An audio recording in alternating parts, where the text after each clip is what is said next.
Hola, hoy os traigo el vídeo definitivo para que no solo perdáis el pánico a realizar comentarios de textos filosóficos, sino que además los dominéis a la perfección.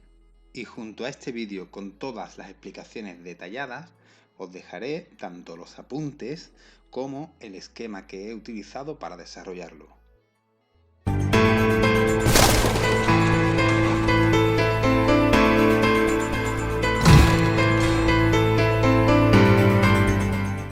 Antes de comenzar con la explicación en sí, os recuerdo que existen distintos tipos de textos y cada uno de estos textos requiere un tipo de lectura diferente. Claro, no es lo mismo leer una novela que un poema, que una noticia periodística o un ensayo. Por lo tanto, deben leerse de forma diferente. El texto filosófico generalmente tiene la forma de un ensayo y aquí el autor lo que va a pretender es transmitirnos unas ideas, un pensamiento y nos va a solicitar que nos impliquemos con estas ideas, con este pensamiento. Esto implica que tenemos que leer con la intención de interpretar lo que estamos leyendo y de esta manera al final lo que estamos haciendo es darle una vida nueva a este texto. Nunca olvidéis esta actitud ante cualquier texto filosófico. Fundamentalmente, existen dos tipos de comentarios de textos filosóficos. El que se conoce con el nombre de comentario dirigido, que consiste básicamente en responder a unas preguntas concretas que me hacen acerca de este texto y que normalmente se utilizan con la gente que está empezando con los comentarios de textos filosóficos, porque suelen ser bastante más asequibles. Y por otro lado, tenemos lo que se conoce como el comentario libre, que es un texto que tenemos que comentar desde nuestra absoluta libertad. Es un texto que queda abierto a nuestra interpretación y a nuestra exposición. Tanto uno como otro siguen un procedimiento, que es lo que vamos a ver a continuación. El procedimiento de ambos tipos de comentarios de texto guardan una similitud, y es que en ambos comentarios tenemos que pasar por dos tipos de lecturas. En primer lugar, tenemos que realizar una primera lectura rápida, aunque atenta, que nos permita hacernos una idea general de ese contenido. Tras esta primera lectura, tendríamos que ser capaces de responder a preguntas tales como ¿de qué trata este fragmento?, ¿qué postura defiende el autor?, y qué conclusiones se está exponiendo.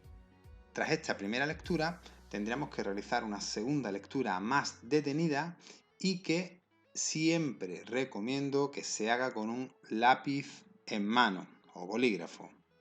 En esta segunda lectura ya tenemos que ir identificando, subrayando, rodeando aquellas ideas que nos parecen más destacadas, aquellos 2, 3, 4 conceptos fundamentales y que me van a permitir posteriormente componer un mapa de ese texto.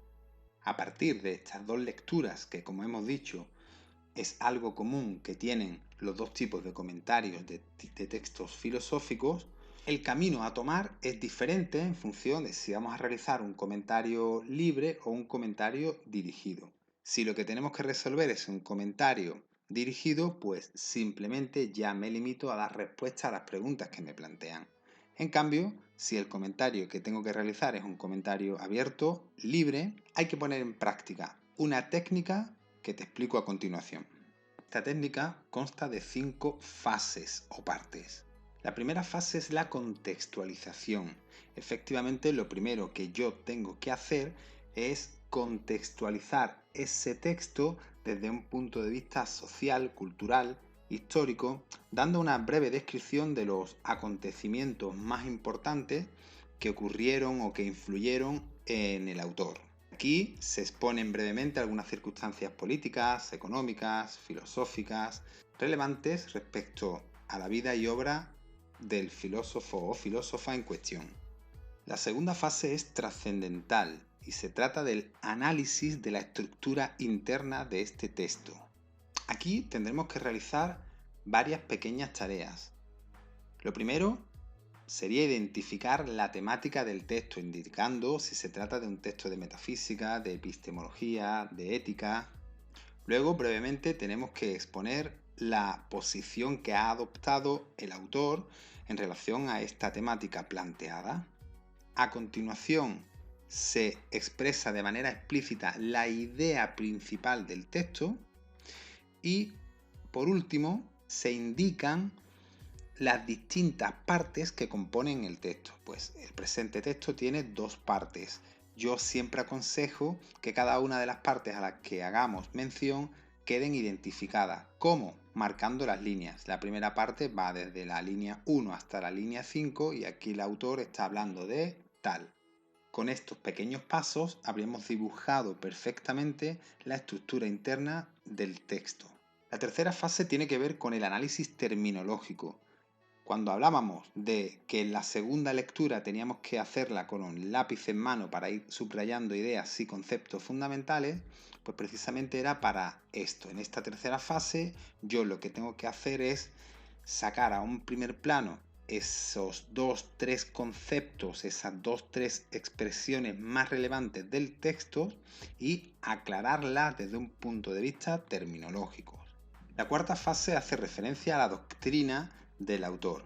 Aquí lo que toca hacer es simplemente exponer la teoría del autor relativa al contenido del texto. Por ejemplo, si el texto es un texto de Nietzsche en el que está haciendo una mención explícita a Sócrates y a Platón, claramente yo lo que tengo que hacer es desarrollar la teoría de Nietzsche en la que él realiza una crítica a la cultura occidental.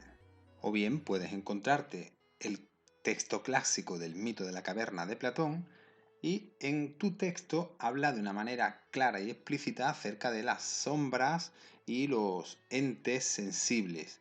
Ahí, obviamente, la parte teórica de Platón que tienes que desarrollar es la ontoepistemología. No tienes que desarrollar todo el pensamiento de Platón.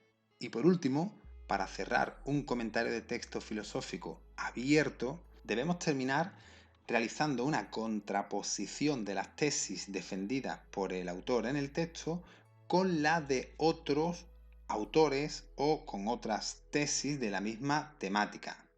Al mismo tiempo, es pertinente también realizar un análisis de la vigencia de esa temática. Dicho de otra manera, analizar esas ideas que aparecen en el texto, qué relevancia cobran hoy en día o de qué manera puedo yo relacionarlas con mi entorno social o cultural. Y por último, dentro de esta quinta fase, de esta valoración crítica, yo también puedo posicionarme, también puedo realizar una crítica personal respecto a las ideas que están contenidas en el texto. Pero aquí siempre os recomiendo prudencia, porque argumentar una idea filosófica no es dar tu opinión. Miles de opiniones escuchamos a diario en los múltiples programas de debates que hay en la televisión y no por ello son ideas ni argumentos pertinentes en filosofía. Luego, si tú tienes una crítica argumentada, sólida y razonada, exponla sin miedo. Si es una simple opinión, ahórratela y contrapón las tesis del texto con la opinión de otros autores.